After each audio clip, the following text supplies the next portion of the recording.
Hello, this is Math with Beth, and we are going to do synthetic division with polynomials. So it is another way to divide polynomials. You can do long division also, and there's a video for that if you want to see how to do it with long division. But with synthetic division, the first thing you need to know is what you're dividing by, what goes out here, is the zero. So if they give it to you in this form, this is really the factor. And so what you really need to do is off to the side, set that equal to 0 and solve to get the 0. So with the simple ones, you don't really need to do the work because it's easy, right? X minus 3 will give you 3. If it was X plus 5, it would be negative 5, but sometimes they get a little more complicated. So just know that it's the 0 that you need to put out here. Inside, we're going to take the coefficients of what we're dividing. So the coefficients are the numbers in front of the x's. So there's a 1 in front of the x to the third. There's a -4 in front of the x squared. Make sure you notice that there is no x, so I am going to have to put a 0 there, and then a -5 at the end. So 1, -4, 0, because there's no x's by themselves, and a -5. So that's the setup.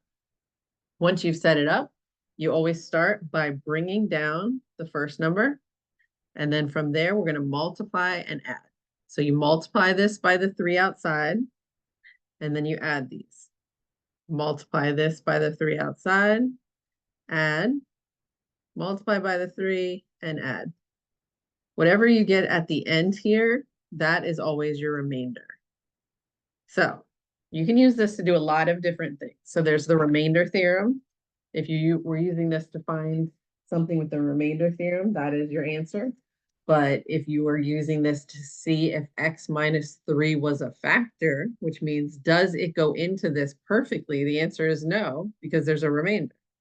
But we were just doing it to divide. So what is our answer? These represent our answer, but it's confusing to just say, oh, my answer is 1, -1, -3, and -14. What does that mean? So we're going to put the x's back in. So whatever you started dividing, which in this case was an x to the third power, you're always going to go down by 1 power. So this means 1x to the second power, and then you keep going down. -1x minus 3. And then remember the remainder you can write as a fraction. So you put the remainder on top over what you were dividing by. But be careful. Remember, we weren't really dividing by 3. We were dividing by x minus 3. So make sure you always bring all the x's back in at the end for your final answer. So that's how to use it just to divide and get an answer. Now we're going to do it just for a tiny bit different reason. Use synthetic division to show that this is a factor of this polynomial. So they're telling me it's a factor and they want me to show it. So the second they say it's a factor, that means that there should be no remainder. So the remainder should equal 0. So they're telling me that happens and I'm supposed to show that. If they asked me, hey, answer yes or no, is this a factor? I would do the same thing. And if the remainder was 0, I would say yes. And if the remainder was anything else, I would say no. So let's see what happens. So first, remember I used the 0 outside. So because it was x plus 3 this time, I'm putting -3 outside. And now I'm going to take my coefficients. So 2, 5, -2, 2, -2, and 3. Make sure there's nothing missing. So x to the 5th, x to the 4th. There was nothing missing. That's why I didn't need a 0. And now we're ready to start. So we bring down the 2, and from there we're going to multiply and then add. So multiply times that -3, add. Multiply, add.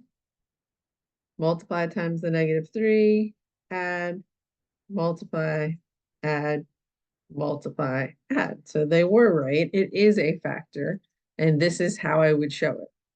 So basically, x plus 3 is a factor